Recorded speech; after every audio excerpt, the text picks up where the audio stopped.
Olá, seja muito bem-vindo a mais um episódio do podcast Os Gestores na Prática. E hoje nós temos um tema interessantíssimo. Nos bastidores da advocacia criminal, gestão, desafios e estratégias. Manu, quem a gente convidou para esse bate-papo? Hoje a gente tem aqui um convidado para lá de especial que vai falar desse tema que é até intrigante um pouco, né? A gente está aqui com o amigo Paulo Dias, advogado formado pela Unifor, tem mais de 14 anos na área criminal, né, Paulo? Isso. E sempre tocou o seu próprio escritório. Então vai ser uma conversa interessantíssima, visto que o tema já chama os olhos, né, a atenção da gente, principalmente por essa experiência dele de tocar o próprio escritório desde formado. E aqui no nosso podcast é novidade, né? Um escritório de advocacia como convidado, falar sobre a gestão de um escritório. Muito bom. Isso mesmo, Nerlândia. A gente está aqui hoje para falar como também, né, trazer a advocacia na prática, a gestão de um escritório na prática, como essa experiência do dia a dia pode ajudar as pessoas que acompanham aqui a gente nos gestores e o Paulo aqui como esse novo parceiro nessa nova empreitada aqui. Acho que o Paulo também está iniciando um pouquinho, né, Paulo, nesse mundo aqui de compartilhar as experiências, de trazer um pouco da vivência dele aí para as pessoas que seguem ele nas redes sociais e agora conosco agora nos Gestores da Prática. Paulo, para a gente começar, aquela velha pergunta, né? Por que a advocacia criminal? Por que escolheu o ramo do criminal dentro de toda essa vertente que existe aí na advocacia? Seja bem-vindo, se apresente aí para os nossos, né, para os nossos ouvintes, para os nossos telespectadores, como dizia aí os apresentadores de antigamente, mas quem acompanha a gente aqui no YouTube, no Spotify, nas outras redes. Fique à vontade, seja Então, bem-vindo. obrigado pela oportunidade. Queria agradecer aqui a esse podcast Os Gestores, convite da minha amiga Manu, muito bem recepcionado pela a sua colega. A advocacia criminal, ela partiu em mim por questões humanísticas, né? Por questões de humanidade. Quando eu era criança, eu sou do interior do estado do Ceará, eu costumava jogar bola em frente a um campo que tinha em frente ao fórum da cidade. E eu admirava muito aquela situação quando eu via advogados chegando ao fórum muito bem vestido, muito elegante, chegando com juízes, promotores, e aquilo sempre me chamou a atenção e me despertou um interesse, porque eu sabia que ali eles estavam tratando sobre a vida de alguém, eles estavam tratando o destino de alguém, por mais que em lados diversos, né, promotor e advogado e juiz ali na presidência daquele conflito, era uma pessoa que estava sendo julgada, e eu sempre disse que queria ser advogado. Meu projeto de pesquisa, ele foi muito bem elaborado, também no direito penal, monografia em direito penal, pós-graduação em ciências criminais e futuramente projeto também na mesma seara que é o direito penal, porque eu acredito que seria, no mundos que eu recebi, seria mais próximo do que eu defendo, né, que é a causa da humanidade. Seria esse o início para um pensamento de ser um advogado criminalista. Paulo, eu tenho formação em direito Que também, bom, que bom. mas eu vou confessar para você que eu entrei cheia de preconceitos na faculdade em relação ao direito criminal. Ficava impressionada como pode um advogado defender É, bandido, né? E eu lembro que logo nos primeiros semestres, a faculdade disponibilizou um evento, fez um evento lá e trouxe um advogado criminalista para fazer uma palestra. E eu fiquei encantada, por absorver uma nova perspectiva do direito criminal, né, em que ele colocou essa questão de que todos têm direito à defesa. Muitas vezes a gente vê ali que é um bandido, mas e se fosse um filho, né, nosso, se fosse nosso irmão, a gente corre para um advogado criminalista, né. Falar um pouquinho sobre esse papel do advogado criminalista e como que as pessoas, como que é isso no dia a dia, como que as pessoas enxergam, se isso é uma realidade, se você percebe isso que eu trouxe, né, de ter esse preconceito muitas vezes, como que você lida com isso? Sim. Não, sim, a sociedade ela tem muito preconceito contra o advogado criminalista, mas até o momento do ser social precisar de um, né? Todo mundo tem esse entendimento de que defender o bandido é diferente de defender o direito do bandido. Por mais que você não tem direito nenhum a cometer crime, mas você tem direitos a ter um julgamento justo. E na maioria dos casos existem essa situação. Nós não defendemos a inocência, nós defendemos o direito de um julgamento justo. E principalmente depois dessa situação, nós defendemos a inocência daquela pessoa. Por quê? Porque acredito hoje que a estatística esteja passando de 70% de número de pessoas presas inocentes. Quem vive isso na prática, quem percebe isso da vivência da advocacia criminal, sabe o que eu estou dizendo. É muito comum pessoas inocentes presas. Uma má investigação, pela polícia, mas aqui deixa a ressalva pela competente polícia civil que nós temos, Polícia Federal, mas muitas vezes acontece sim de nós termos uma pessoa presa preventivamente e nós temos a certeza de que aquela pessoa é inocente. Tanto é verdade que muitas vezes, quando nós pegamos uma causa, aceitamos uma causa, o advogado precisa ter empatia pela causa. Essa é um grande privilégio da advocacia, você escolher a causa que você quer atuar. E quando nós percebemos o grau de provas, né, que podem absolver, que podem declarar inocente uma pessoa, que podem decidir a inocência de uma pessoa, nós pedimos a revisão da decisão que decretou aquela prisão. Muitas vezes o juiz passa batido e diz: eu vou analisar essa situação probatória das provas do processo na sentença. E acontece, a pessoa às vezes passar 2 anos preso, um exemplo, e no final ser absolvido por falta de prova. Esse é um grande desafio. Um grande Uhum. desafio, porque você tem que segurar a mente do teu cliente dentro da unidade prisional, para ele não entrar em choque emocional. Por quê? Porque nós somos a base dele. O advogado criminalista, eu acho que é onde o cliente esquece o pai, esquece a mãe, esquece o filho e pensa somente no advogado, porque nós postulamos o segundo maior direito dele, que é a liberdade. Uhum. Antes disso, só havia o direito à vida. E muitas vezes é dito no livro de Don Quixote que não há liberdade, não há vida sem liberdade, né? Não, claro que não no sentido Verdade. biológico, mas Uhum. a liberdade ela é início para toda a vida. Então você acaba que tendo essa situação preconceituosa da sociedade, mas a sociedade não enxerga isso. Uhum. A Uhum. sociedade ela não percebe até precisar de uma. Por quê? Porque só o fato de você beber e dirigir, você está cometendo um crime. Você pode ir preso. Uhum. E você tem direito a uma liberdade provisória, responder o processo de liberdade, porque não é um crime grave. Sim. Então, a sociedade ela só percebe Quando isso quando sente na Quando o pele. calo aperta, É. né? Paulo, já que você falou aí um pouco da sua, né, como você chegou até aí, e às vezes quem assiste a gente, muitas vezes tem gente nova, gente que talvez esteja assistindo porque se interessa pelo tema, estudante de direito, devido aí à intensidade, à particularidade que dessa área criminal, será que você podia dizer para a gente, dentro da sua experiência, quais são as características que a pessoa tem que ter, né, para escolher atuar nessa área, assim, o que é importante um estudante ou alguém que está querendo talvez mudar de uma área do direito e ir para o criminal, mas assim, o que é que esse advogado tem que ter?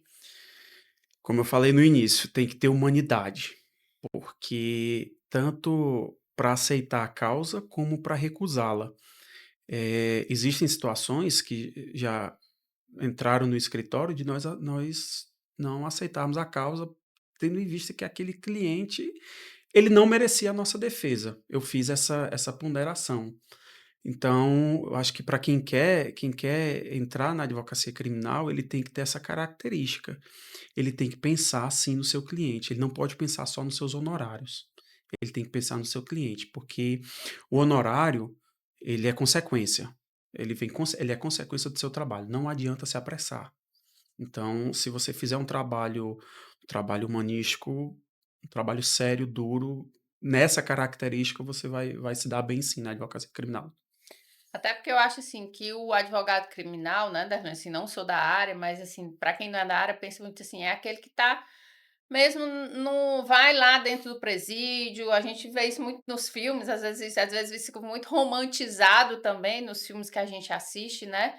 Mas ele tem esse papel, como você falou, até do psicólogo, de passar a ser a família daquele indivíduo e ser parte da família daquele indivíduo também, porque muitas vezes a própria família, né, ver naquela figura a pessoa que tá ali para trazer a liberdade, como você falou, do seu filho, do seu marido, né? Porque todo mundo tem o seu direito, como você falou, à ampla defesa. Por mais que tenha cometido um crime, mas a justiça, como a nome já diz, né, precisa ser justa para todos. É.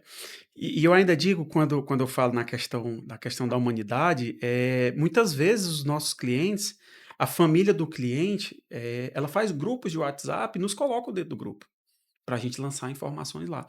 E é uma coisa muito importante que eu digo para todo advogado que está iniciando: não deixe de dar resposta para o seu cliente, por mais que a resposta seja ruim. Ele não gosta de ficar sem a resposta.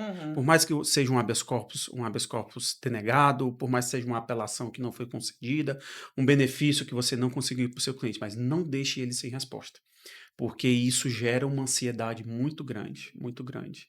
Se for para ele ficar sem resposta, não aceite a causa dele.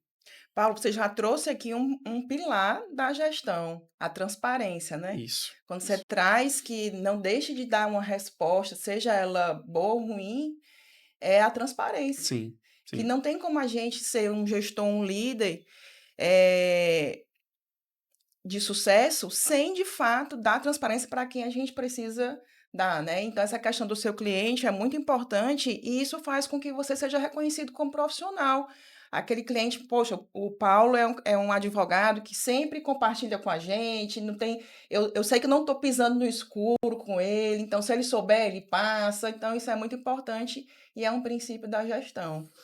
É, agora, Paulo, seguinte, também quando eu fiz faculdade, eu percebi que o direito penal, ele é diferentão dos outros. Eu sei que cada um tem suas particularidades, tributário, civil, mas o penal, ele é mais diferente ainda. Tô certa ou tô errada? Tá Tô certa, muito certa. certa. Certo. Então eu tiro o chapéu para você, porque além de você ir para uma linha do direito bem específica, por trabalhar nessa questão que é acima dela só mesmo a vida, né? Porque a liberdade ela é essencial para a gente viver, é um direito fundamental e faz uma necessidade básica do ser humano.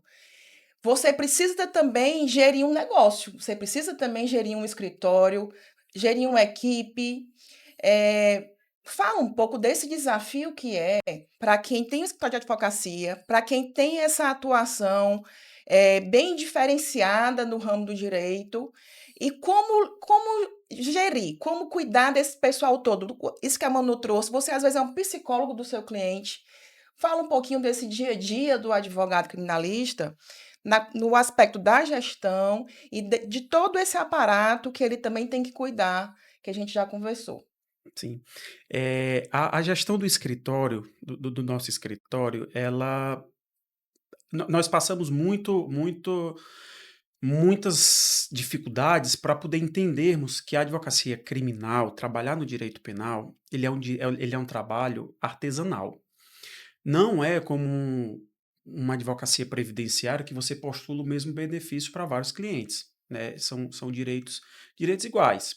São direitos iguais, mas no sentido de que o fato também é igual. No direito penal, nenhum processo é igual ao outro. É impossível um processo ser igual ao outro. Não existe isso. Então, como a gente trata de uma advocacia artesanal, cada cliente tem sua petição, cada fato daquele processo tem sua petição própria. Hoje, nós pegamos o feeling de ter o cliente por qualidade e não o cliente por quantidade. Não adianta eu pegar vários clientes e não poder fazer esse trabalho essencial, esse trabalho de me dedicar ao processo e de conhecer o processo. Advocacia criminal, se você pegar vários processos, vários processos, vários processos, você vai perder a administração deles. Por quê? Porque você pode ter uma equipe muito grande no seu escritório. Você pode ter várias pessoas trabalhando para você, mas nenhum cliente vai querer ser atendido por um funcionário seu. Ela é personalíssima. Todo cliente ele vai querer ser atendido por você, ou seja, seu sócio. Então, se você, no atendimento com um cliente, que você pegou um processo dele, porque você estava precisando da grana, que você estava na dificuldade financeira e queria aquilo ali, você não vai tratar bem o processo. Você não vai tratar. Então, eu costumo dizer, é melhor você ter menos clientes, cobrar um pouco mais, que é o que justifica, e trabalhar melhor. Então, a gente hoje, a nossa gestão do escritório é ter cliente por qualidade. A gente, graças a Deus, com toda a dificuldade que a gente já passou nessa vida, quem me conhece nesse tempo aí de história de vida, de faculdade, de pós-faculdade, sabe como foi duro para a gente chegar onde chegou. Mas foi uma vitória muito grande quando eu pude perceber que dentro do meu escritório só estava o cliente selecionado por qualidade. E aí, falando de qualidade de cliente, indo mais além, como é a qualidade do cliente? É o cliente que te respeita. Se o cliente chegar dentro do meu escritório indicando de início que já vai se tornar meu inimigo no primeiro mês, eu prefiro não trabalhar com ele. Se ele não demonstrar confiança em mim e eu nele, a gente já não consegue trabalhar. Não consegue trabalhar.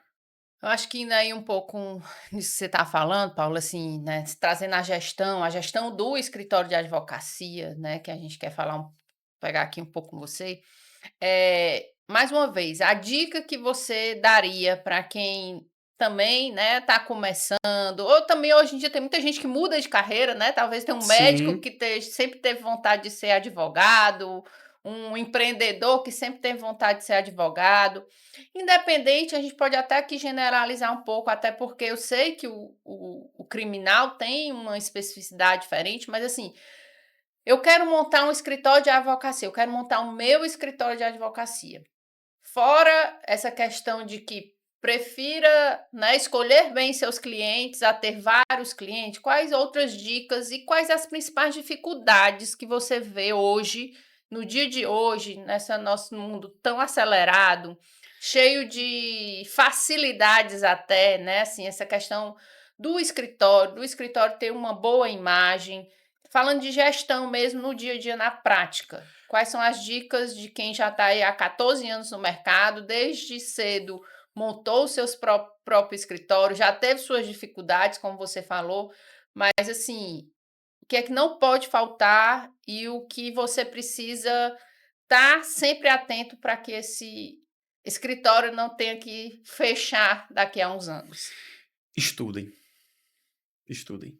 Eu acho que o conhecimento é fundamental. Você ler, saber a matéria, você estudar, estudar, estudar, é muito mais importante do que fazer vídeo para Instagram. O cliente bom, ele não vem do seu Instagram. O cliente bom, ele não vai te procurar na internet. Quero um advogado criminalista. O cliente bom, ele vai vir por uma indicação. Lá no escritório, eu acho que 90% dos nossos clientes, eles vêm de outros escritórios. Até pelo o tipo de processo, de situações que nós trabalhamos. Nós temos muita parceria com escritórios de empresariais, né? Que tem um empresário, comete uma fraude financeira, um crime tributário, um crime econômico, e nós ralamos.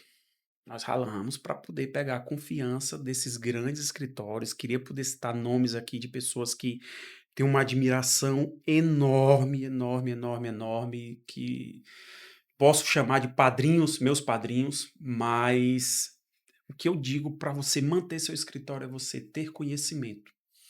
Eu acho que o conhecimento você vai aplicar em qualquer canto. É uma flor, ela vai ficar bonita em qualquer lugar. Conhecimento ele te traz poder, conhecimento ele te traz segurança, conhecimento ele te traz verdade. E quando você é um advogado, peço licença, não tô aqui criticando quem faz, mas quando você é um advogado instagramável, você não passa segurança para o bom cliente. Você não passa segurança.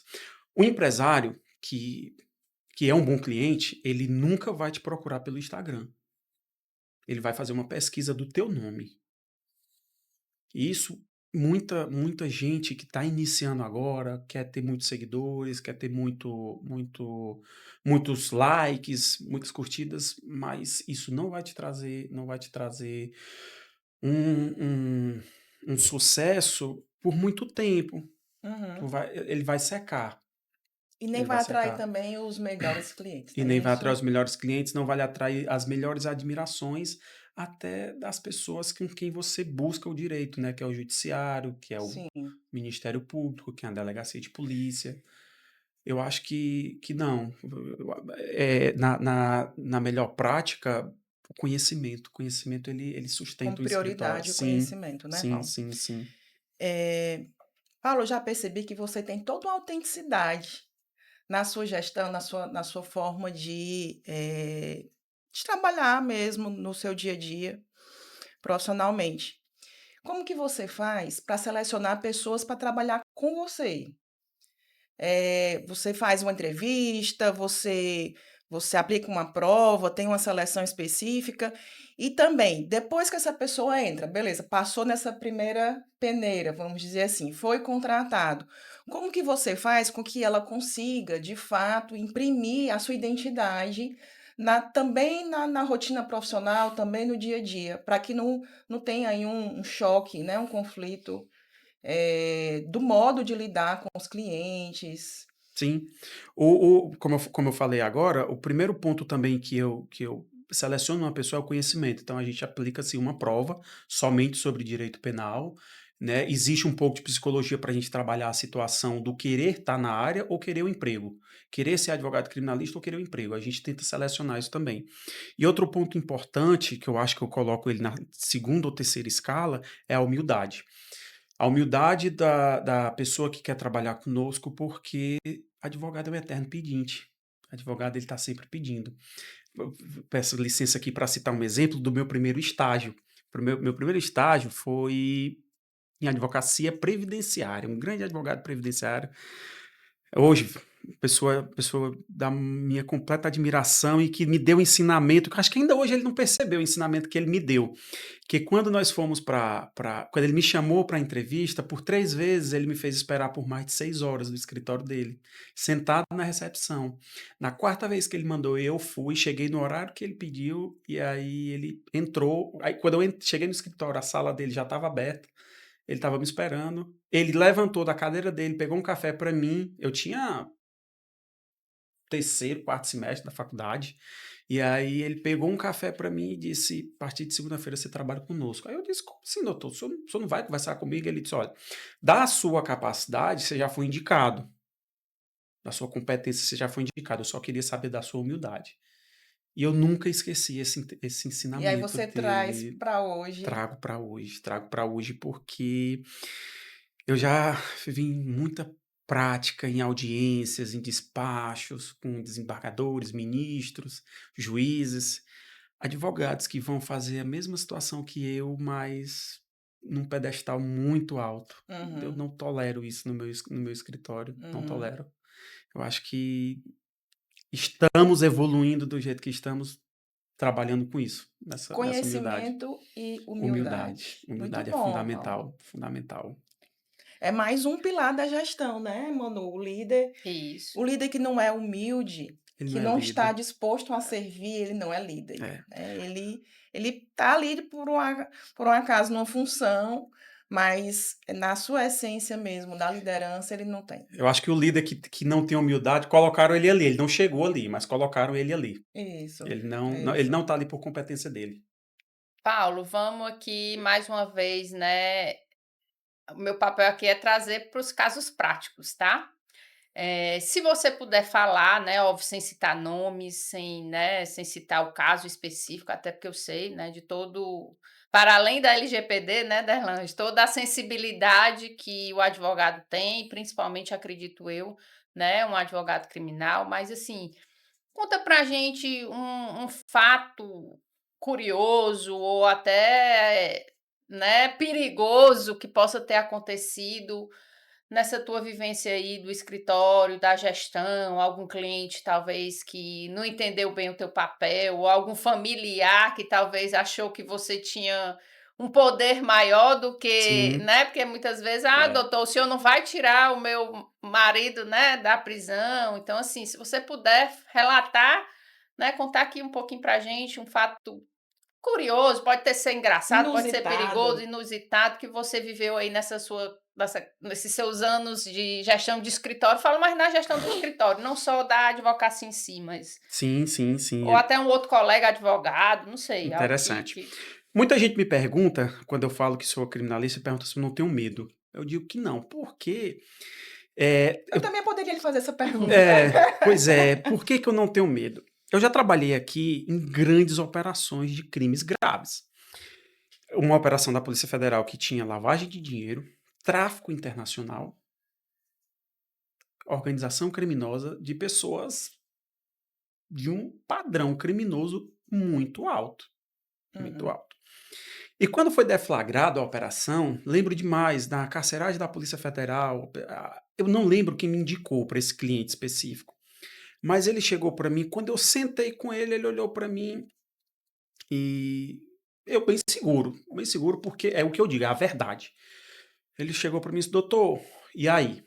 Eu disse: olha, que eu tive de acesso ao seu processo, lhe garanto uma coisa: trabalho sério, trabalho árduo, mas é mais fácil não dar certo essa primeira tese do que dar certo. Ele: como assim, doutor? O senhor já está dizendo que não vai dar certo? Sim. Você foi apreendido com isso, você foi apreendido com droga, você foi apreendido com arma, na sua casa foi encontrado muito dinheiro em espécie. Se eu disser para ti que é fácil, eu estou querendo só fechar um contrato contigo, eu estou querendo lhe passar a segurança que você precisa. Quando eu fui e falei, disse: ó, está contratado. É o senhor que vai ficar no meu caso. E isso, eu sempre tive essa situação. Sempre tive essa situação. É, as pessoas perguntam: você tem medo de advogado criminal? Não tenho. Eu disser para vocês que eu nunca passei uma situação vexatória com o cliente chegar a me ameaçar, você dizer isso, você. Não, nunca. Porque a primeira conversa é a verdade. E aí eu volto àquela questão do bom cliente.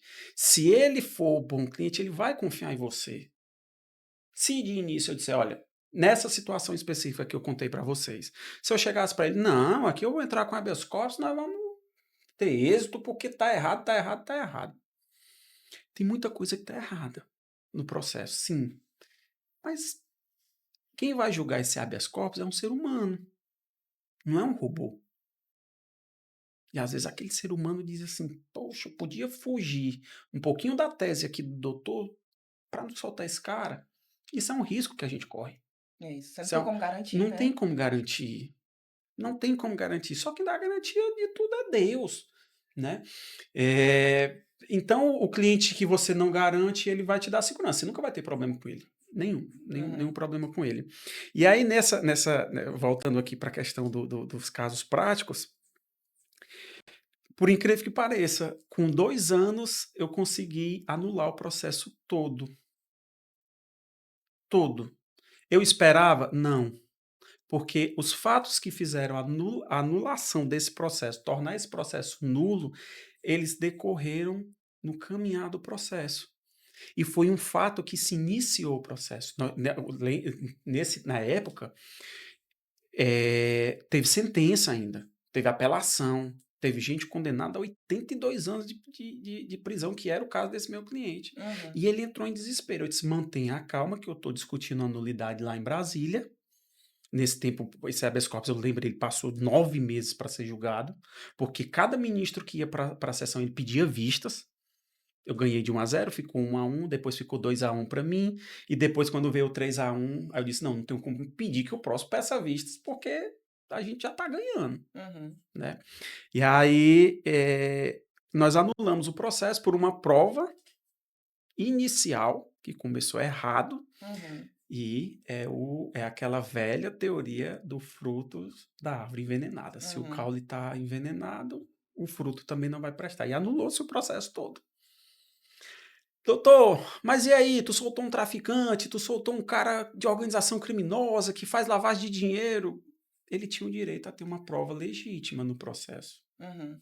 E se nós pensarmos dessa forma, do jeito que pode entender que ele deveria ser julgado por uma prova ilícita, você também pode. Você que está fazendo a crítica também vai poder. Faz parte do sistema. Mas que sistema? O sistema processual penal. A nossa Constituição nos dá direitos que tem que ter provas lícitas no processo para poder julgar um ser humano. Então, acho que esse processo, ele foi... Se eu fosse contar realmente a história dele aqui, a gente teria que fazer um outro podcast, que foi muita inspiração Imagino. e transpiração nesse processo. Eu acho que ele foi a maior vitória da minha carreira de advocacia, Uhum. e foi em 2016. Já tem uns anos. De lá para cá vieram outras, mas como aquela foi tão boa que nunca ultrapassou aquela. A gente nunca conseguiu superar a emoção daquela.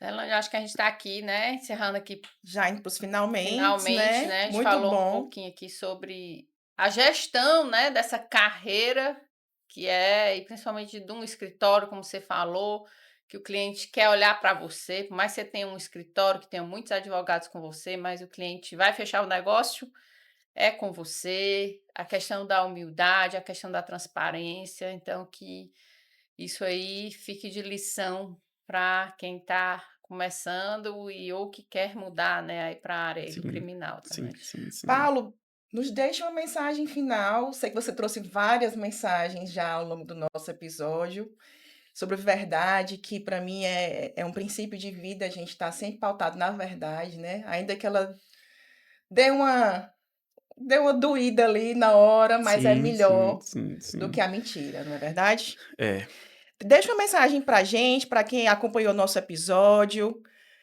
uma mensagem final. sim. Eu digo muito, eu gosto sempre de deixar a mensagem de que não desistam. Não desistam. O início é horrível. O início é terrível, o início é frustrante. Você acorda amando a profissão, você vai dormir detestando ela. Da noite pro dia, você deixa de ser advogado, mas não desistam. Não desistam, porque o que eu já passei na minha profissão, o meu primeiro escritório foi uma moto. Foi uma moto. Eu não tinha escritório. E não desisti, não. Ah, Paulo, você nunca quis trabalhar num grande escritório? Tive várias oportunidades. Hoje são meus parceiros. Mas é porque eu não deixei de acreditar em mim. E é o que eu vejo muita gente, até que vai bater na porta do meu escritório pedindo um trabalho. Só você quer um trabalho ou você quer ser advogado criminalista? O nosso escritório, às vezes, eu considero ele uma escola de advogados criminalistas, porque nós só fazemos isso. Então, a mensagem que eu deixo é: não desistam dos seus ideais. Não desistam, é muito difícil, você chora. Eu já tive decepções que eu cheguei em casa, tirei o terno e disse: nunca mais vou vestir esse terno. Mas no outro dia eu tinha uma vitória que... E acredita em Deus. E acredita em Deus que Ele é provedor de tudo, e peçam forças. É muito difícil, mas é Mas vale a desafiador. pena. Vale a pena demais. Vale a pena demais. Muito Como bom. eu sempre quis essa profissão, eu amo a minha profissão. Paulo, pensa em se aposentar? Não, não. Não pense em me aposentar. Você já viu alguma coisa boa que antes não veio de uma coisa difícil, É, né? De um exatamente. sacrifício, de um esforço? É. Eu Não tenho, desconheço, Paulo. não tenho, não Então, tenho, não tá tenho. tudo certo. Verdade. Então, pessoal, obrigada. Estamos aqui encerrando mais esse episódio do Gestores na Prática, hoje aqui com o nosso convidado, fez essa parceria aqui conosco, Paulo Dias. Então, sigam a gente, assistam, comentem, sigam o Paulo também, por mais que os clientes não vão chegar através Vamos do deixar o arroba do Instagram, Paulo mas vamos deixar aqui o na arroba do descrição. Paulo. Procurem o escritório deles. Então, se vocês... Deus queira, não precisem, né? Mas o advogado criminalista é aquele igual seguro, né? A gente reza para Para não não precisar. precisar, mas é bom a gente sempre ter um de confiança por perto, porque ninguém sabe o dia de amanhã, até como ele falou também, para se defender de algo que você não cometeu. Então, Derlange. Só agradecer, obrigada, Paulo, mais uma vez. E eu espero que vocês tenham aproveitado assim como a gente aproveitou. E já aguardo você no próximo episódio do podcast Os Gestores na Prática. Tchau, tchau.